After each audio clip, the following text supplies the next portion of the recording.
मैं ज्ञानेंद्र बैसल आप सभी का स्वागत करता हूं अपने YouTube चैनल ज्ञान की ज्योति में। आज की कहानी एक संत और एक चोर की होगी, जिससे आप सभी को बहुत कुछ सीखने को मिलेगा। तो आइए शुरू करते हैं। एक संत अपने कुछ भक्तों को संबोधित कर रहे थे और उन्होंने कहा कि मैंने आज तक जिनके पास भी गया सबसे कुछ ना कुछ सीखा है। तो एक चोर की वो कहानी बताते हैं कि मैंने एक चोर से जब मिला तो मैंने उससे क्या सीखा। संत ने कहा, एक बार ऐसा हुआ कि हम एक चोर के घर मेहमान थे और ऐसा हुआ कि उस चोर के घर हम 1 महीने तक रुके। फिर वह रोज रात को चोरी करने निकलता और 3 बजे 4 बजे वापस लौटता। हम उससे पूछते कि आप कहाँ गए, तो वह बोला कि हे महात्मा, मैं चोर हूं और रात को चोरी करने जाता हूं। रुकना तो हमें 1 रात था, लेकिन हम अगले दिन भी रुक गए, क्योंकि हमने चोर से जब पूछा कि कितना लेकर आए, तो वो बोले आज तो कुछ नहीं हुआ, शायद कल हो। फिर हम उस दिन भी वहीं रुक गए। 1 महीना वह चोरी नहीं कर पाया। कभी दरवाजे पर सैनिक मिल गया, कभी घर में लोग जगे थे, कभी ताला नहीं तोड़ पाया, कभी भीतर भी घुसा खजाने तक नहीं पहुंच पाया। और वह चोर रोज रात को थका हुआ लौटता और हम उससे पूछते रोज कि कहो क्या हुआ। वह कहता आज भी नहीं हुआ, लेकिन शायद कल हो जाए।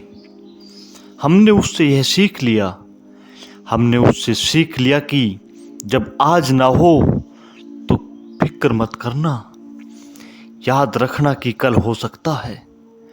और एक चोर जो चोरी करने गया है, निपट खराब काम बिल्कुल, वह भी इतनी आशा से भरा है।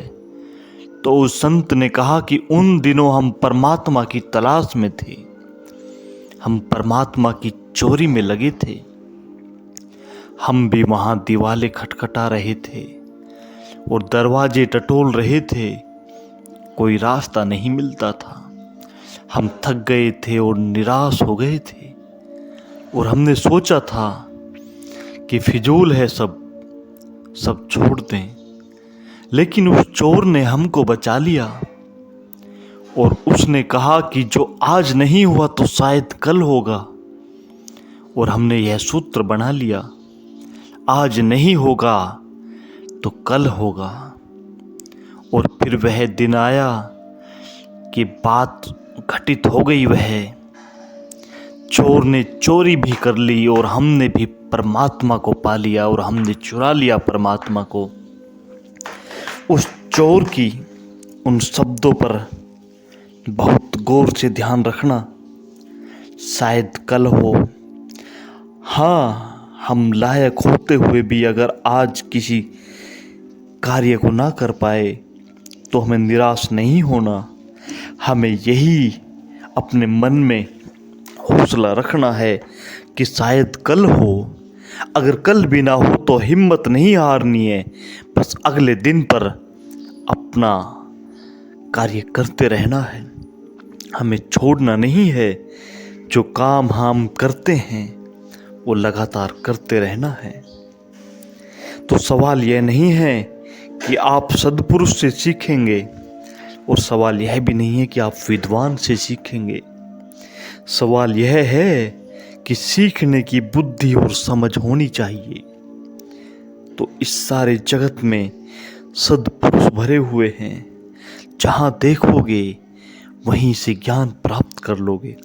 बस आपके अंदर वो समझ और बुद्धि होनी चाहिए। आज बस इन्हीं बातों के साथ मैं अपनी वाणी को विराम देता हूँ। आप सभी ने इन बातों को इतने प्रेम से सुना, उसके लिए बहुत बहुत धन्यवाद।